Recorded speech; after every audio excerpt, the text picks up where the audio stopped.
अस्सलाम वालेकुम, welcome to my YouTube channel video update. तो जैसा कि आप जानते हैं कि बहुत सारे ऐसे बच्चे हैं जो मिड टर्म और फाइनल टर्म सिर्फ़ और सिर्फ एमसीक्यूज़ बेस पे करते हैं। वो बच्चे लेक्चर्स नहीं वॉच करते हैं। उनके लिए ये वीडियो बहुत ही ज़्यादा स्पेशल होने वाली है, क्योंकि इसमें मोस्ट इम्पोर्टेंट एमसीक्यूज़ हैं जो वीडियो में पेपरों के हवाले से आते हैं। इनमें से मैं आपको गारंटी देता हूँ 2 से 3 ऐसे एमसीक्यूज़ हैं जो सिर्फ़ और सिर्फ इन थोड़े से एमसीक्यूज़ में आपके लग जाएंगे और साथ साथ उनकी हिंट भी मिल जाएगी।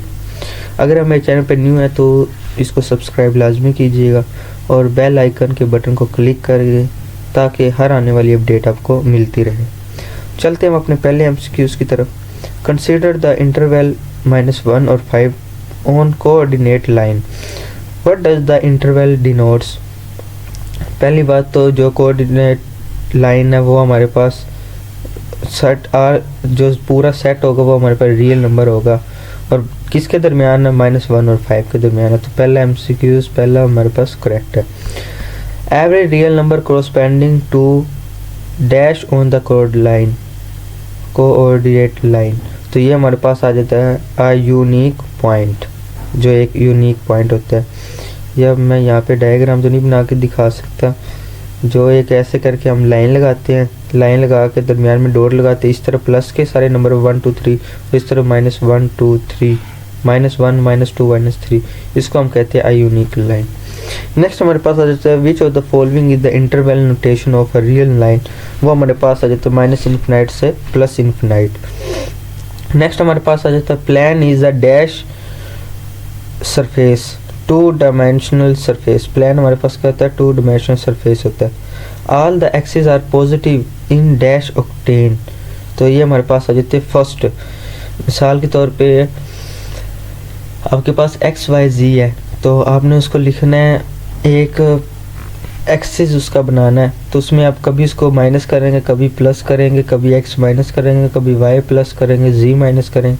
लेकिन जो फर्स्ट क्वाड्रेंट होता है ना ऑक्टेन, उसमें होता है XYZ all the positive.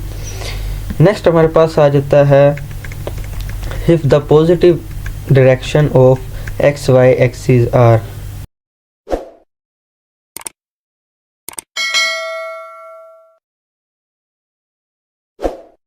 of XY axis are now then the positive direction of Z axis।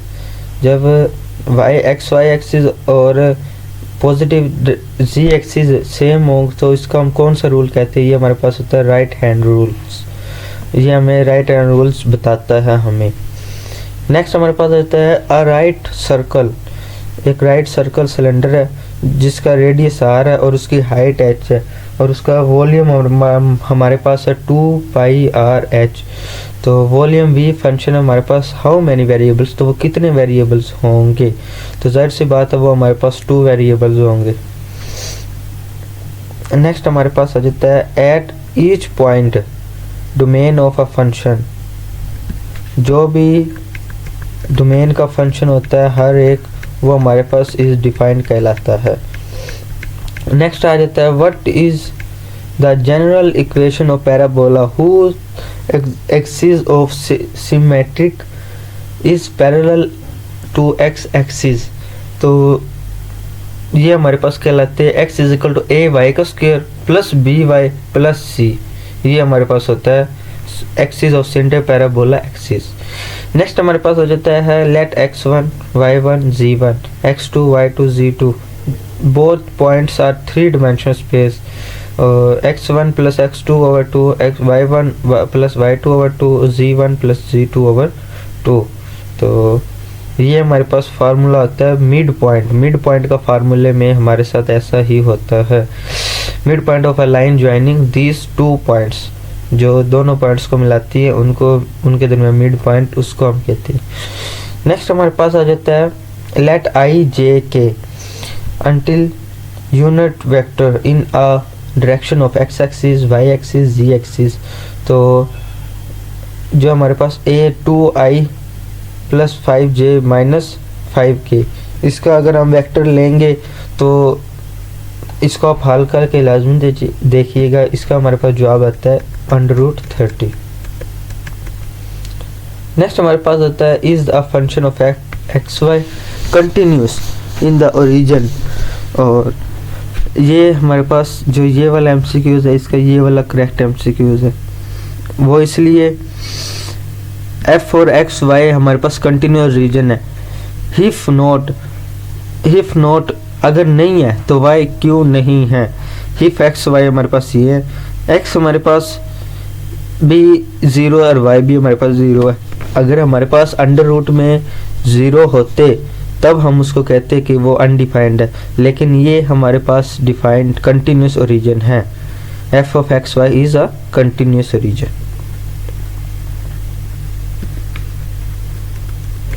Next हमारे पास आ जाते हैं at which the point of vertex parabola represented by equation y is equal to minus x square plus 4x occurs. तो parabola vector है और इसकी equation ये दी हुई है, तो इसको आप जैसे हल करेंगे तो आपके पास आंसर आ जाएगा 2 और 4। नेक्स्ट हमारे पास आ जाए at which the point of vertex parabola, फिर वही आ गया y is equal to x square minus 4x plus 3 occurs. तो ये हमारे पास आ जाता है 2 माइनस 1। नेक्स्ट हमारे पास आ जाता है ही function f of x y continuous origin.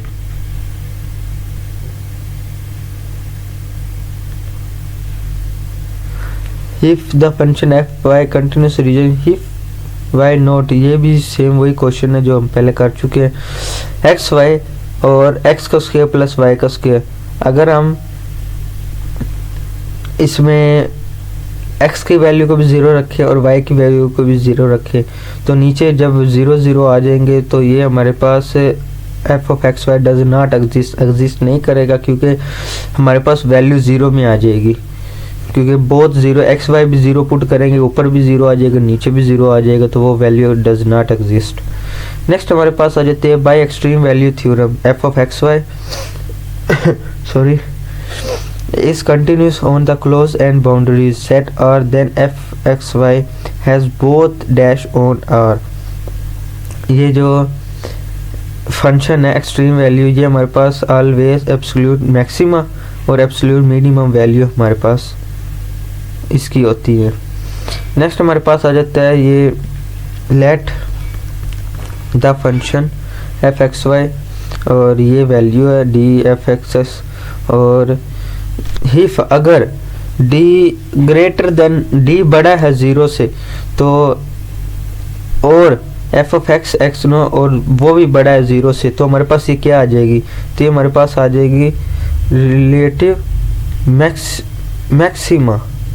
मैंने यहाँ पे गलत लगाया हुआ है, रिलेटिव मैक्सिमा। ये यहाँ पे ये वाला एमसीक्यू होता है, डी से जो बड़ा होगा वो रिलेटिव मैक्सिमा होगा, और डी से जो छोटे साइड पे होगा वो रिलेटिव मिनिमा होगा, और जो डी इज इक्वल टू 0 होगा वो हमारे पास हो जाएगा सैडल पॉइंट, और जो डी इज इक्वल टू 0 होगा वो हमारे पास नॉन कंक्लूयर कैन ड्रा आ जाएगा। नेक्स्ट हमारे पास ये देखें डी इज इक्वल टू 0 आ गया, नॉन कंक्लूयर कैन बी ड्रा आ गया। नेक्स्ट हमारे पास आ जाता है इफ 3 डिमेंशन स्पेसिस, 3 डिमेंशन यानी एक्स वाई जी, तो इनमें से 2 इक्वेशन, तो x तो 0 है, y भी 0 है, लेकिन z हमारे पास एक्सिस है। Which of the following way be used, way can be used represent all the real numbers. तो ये हमारे पास आ जाते हैं नॉन टर्मिनेटिंग और नॉन रिपीटिंग डेसिमल्स। नेक्स्ट हमारे पास आ जाता है इफ r, अगर r हमारे पास x y है और x हमारे पास लेस देन 0 और लेस देन 2 है और y हमारे पास 1 और 4 है, देन हमारे पास ये ग्राफ कैसे बनेगा। तो आपने अच्छी तरह ज़हन में रखना है कि x हमारे पास 0 से 2 तक है और y हमारे पास 1 से 4 है। तो यहाँ पे आप सी एमसीक्यूज में देखें, जो dx की वैल्यू है वो हमारे पास 0 से 2 तक आ रही है और y की वैल्यू 1 से 4 तक आ रही है। तो ये हमारे पास करेक्ट एमसीक्यूज है, ये भी सेम आ गया। नेक्स्ट हमारे पास आ जाता है which of the following is geometrical represent of equation y is equal to x square in 3 dimension spaces. तो ये हमारे पास आ जाता है half cylinder. Consider the function f x y x square plus y square minus x plus 3y, जबकि value हमारे पास f-2 और 3 है, तो f-2 और 3 है, इसको आप हल करके देख लीजिएगा। x की वैल्यू में 2 पुट करना है और y की वैल्यू में 3, तो ये हमारे पास आंसर आ जाएगा 24। नेक्स्ट हमने फिर वही रिपीट हो गया। उसके बाद आ जाता है for a function f x y g the equation a square f. सबसे पहले एफ हमने एफ लेना है, उसके बाद नीचे एक्स आ गया, फिर सेकंड का लेना है ए स्क्वायर एफ ओवर ए वाई, फिर जी आ गया। ये हमारे पास कौन सी इक्वेशन कहलाती है? ये हमारे पास कहलाती है लैपलेस इक्वेशन। नेक्स्ट हमारे पास आ जाता है मैग्नीट्यूड लेना है, मैग्नीट्यूड ए और बी का मैग्नीट्यूड लेना है, और कोस हमारे पास 45 आ गया है, ए हमारे पास 2 है और बी हमारे पास 3 है। 2 मल्टीप्लाई बाई 3 हो गया 6 हो गया, और कोस 45 हमारे पास आ जाता है 0.117 आई थिंक। इसको हम मल्टीप्लाई 6 से करेंगे तो 4.2 हमारे पास आंसर आ जाएगा। नेक्स्ट एमसीक्यूज फिर रिपीट हो रहा है। लास्ट एमसीक्यूज था। जिन बच्चों को मेरी वीडियो अच्छी लगी वो इसको सब्सक्राइब लाजमी कीजिएगा और बेल आइकन के बटन को क्लिक कर दें ताकि हर आने वाली अपडेट्स आपको मिलती रहें। और जिन बच्चों को वीडियो अच्छी लगी है और जो एमसीक्यूज रिपीट हुए हैं और जो एमसीक्यूज डबल आया था उसको आपको कमेंट में लाजमी बताना कि इसका ये वाला एमसीक्यूज रॉन्ग था और ये सही है। टेक केयर, अल्लाह हाफिज़।